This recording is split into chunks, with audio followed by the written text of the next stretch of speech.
kami kembali. Yari.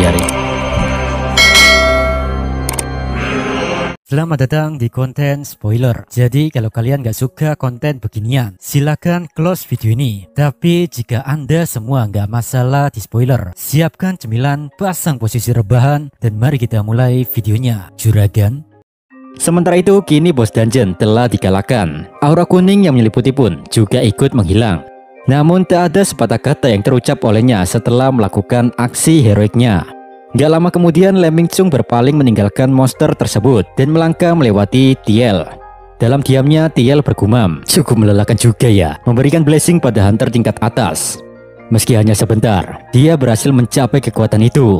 Lee Ming-chung, sepertinya kau bukanlah wadah yang sanggup menampung kekuatan S-Rank. Di saat dia lagi asik dengan monolog dalam pikirannya, secara tak terduga Lee Ming-chung menghujam pedangnya ke jantung Thiel. Di sisi yang lain, terbata-bata dalam berucap karena sambil menahan rasa sakit. Thiel berkata, "Lee Ming-chung, kenapa bisa kau melawan dominasiku?" Lee Ming-chung menjawab, "Sebelumnya, sudah ku bilang padamu bukan? Orang sepertimu tak akan bisa mengendalikan diriku. Dan dengan ini selesai sudah, akan ku manfaatkan kekuatan sialanmu ini." Setelah mengucapkan kata-kata itu, Lee Ming-chung menarik paksa pedangnya dan membiarkan tubuh Thiel tergeletak di tanah begitu saja. Sontak saat melihat kejadian tragis itu, para hunter terkejutnya bukan main bre. Miho berteriak, "Ming-chung, apa yang kau lakukan? Apa kau dalam pengaruh kecubung? Minasan, jangan biarkan dia kabur." Kendati demikian, Ming-chung tak menjawab pertanyaan Miho karena dirinya sendiri merasakan rasa sakit yang teramat pedih di kepalanya. Ming-chung bergumam, "Sialan, kenapa harus berakhir seperti ini?" Dalam kepalaku, suara bajingan itu terus menggema. Apalagi di luar juga ada hunter rank S yang sedang berjaga. Aku tak akan bisa kabur jika terus membuang waktu di sini. Ya, aku harus segera pergi secepatnya. Dengan nada kesal dan suara lantang, Lee Ming-chung berteriak, "Kalau tidak mau gua habisi, minggir dan jangan halangi jalanku." Setelah mengatakan itu, Ming-chung tanpa pikir panjang mengajar para hunter yang ada di hadapannya dan langsung melesat begitu saja keluar dari dungeon. Frustasi karena tak bisa menghentikan Lee Ming-chung, Miho menatap rekannya dan berkata, "Oi Hunter Lee Chul-sung, cepat telepon Hunter rank S di luar sana agar mereka segera bertindak."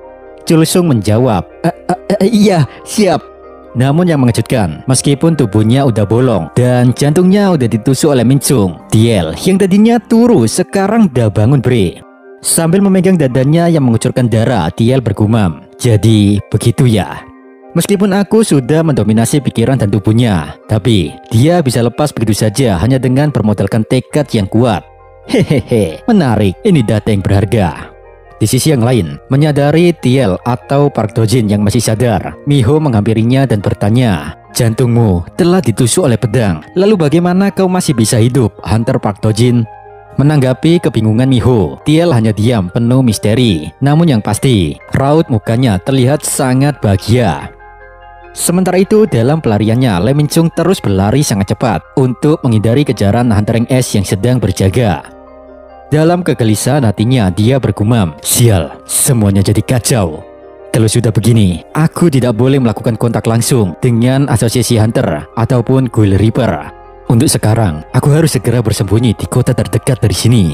Namun betapa terkejutnya beliau saat sebuah dagger mengarah kepadanya. Sejenak Lee Ming-chung menghentikan pergerakannya. Dia bertanya-tanya, siapa yang melemparkan senjata itu padanya. Gak lama kemudian dari dalam hutan, sosok itu berkata, "Sekarang aku mengerti. Ledakan itu adalah perbuatanmu untuk melarikan diri. Lee Ming-chung, aku berjanji tak akan menyakitimu, asalkan kau memberitahu semua yang ingin ku ketahui, yaitu tentang Stardust dan utusan Itarim." Dengan tatapan tajam dan mengintimidasi, Shu terus mendesak Lee Ming-chung agar memberikan setitik informasi tentang Thiel. Pertanyaan Shu ini membuat Lee Ming-chung agak panik. Dia bergumam, "Aku bisa saja memberitahu tentang Stardust, tapi kenapa dia bisa tahu tentang si alien itu?" Onde-mande, setelah ku ingat kembali, ada sosok bertopeng hitam yang telah menghabisi Brogy dan memporak-porandakan distribusi Stardust. Apa mungkin sosok itu adalah pemuda ini? Tapi itu tidak penting lagi sekarang, karena jika terlalu banyak waktu yang kuhabiskan di sini, maka para hunter akan tiba dan menangkapku. Dari yang kulihat sih, jumlah magic power dan mana sihirnya bukanlah tandinganku. Kalau begitu, Sinde. Dengan observasi yang dia pikir sudah akurat, Ming-chung memutuskan menghunuskan pedangnya ke arah Suho. Dan hap, MC kita dengan mudah menangkap pedang Ming Sung tanpa kesulitan. Seketika itu juga Min Sung bingung, dia bergumam, bagaimana bisa dia menahan seranganku? Bukan hanya itu saja, kenapa pedangku tak bisa kugerakkan sama sekali? Kekuatan macam apa ini?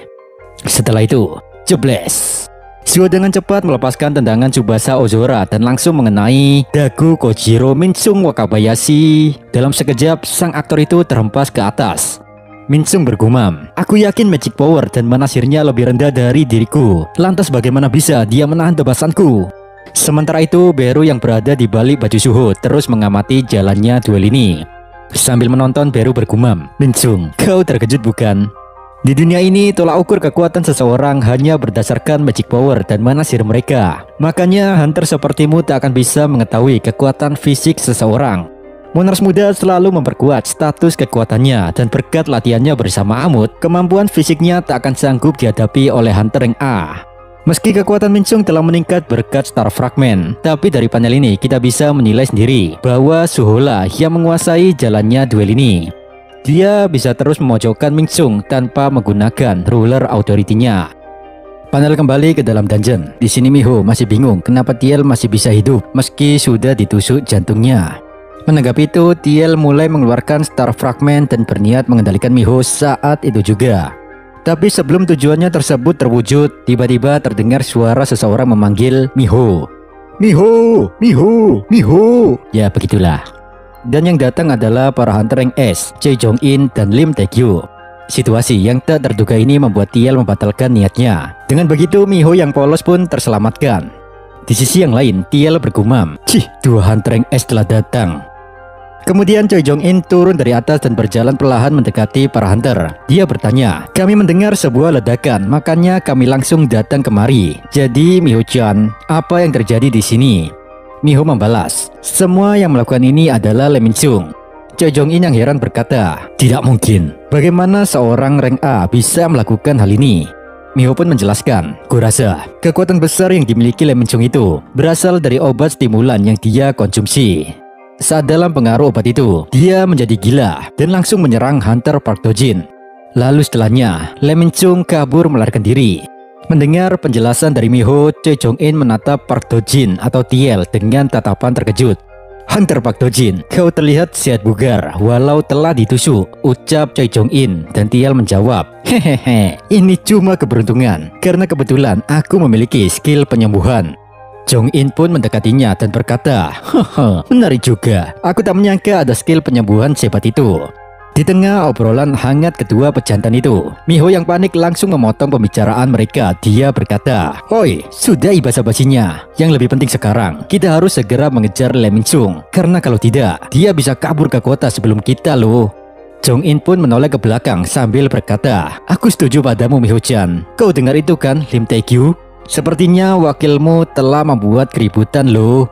"Lah, di mana dia?" "Yari-yari, ya sudahlah." Di saat Jong In ngomong begitu, ternyata Lim Tae-kyu yang ada di belakangnya sudah bergerak lebih dulu. Karena sebelumnya mereka berdua sudah saling berjanji, yaitu membiarkan Lim Tae-kyu mengurus wakilnya yang bermasalah. Maka dari itu, Jong In mengajak para hunter, "Santai saja, tak usah tergesa-gesa mengejar Lee Min Sung." Jong In berkata, "Istirahatlah saja kau Park Do-jin. Kusarankan kau sebaiknya nggak ikut."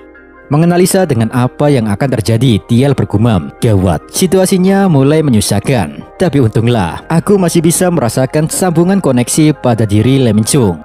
Meski pada akhirnya tidak ada yang akan mempercayai ucapan Min Sung, namun tetap saja mereka akan mulai menaruh rasa curiga kepadaku. Kalau begitu, apa boleh buat? Aku akan mengambil alih tubuhnya.